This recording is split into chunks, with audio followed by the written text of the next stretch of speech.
Dobar dan, ja sam Akiko. Daikon je bogato vitaminom C, kalijumom i enzimima. Također ima antioksidantni i antibaktericidni efekat. Danas ću vam predstaviti ukiseleni daikon, koji je vrlo lako napraviti.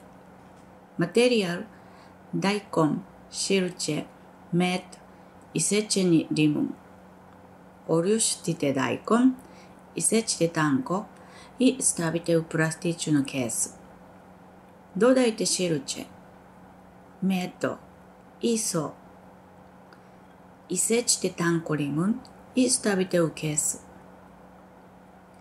Dobro izmešajte, zatvorite kesu i držite u frižideru oko 3 sata. Nakon 3 sata stavite u činiju i to je to.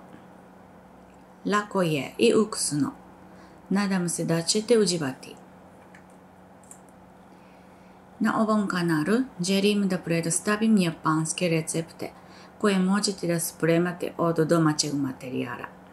Bilo mi je drago da se registrujete i date vašu ocenu. Hvala vam na pažnji.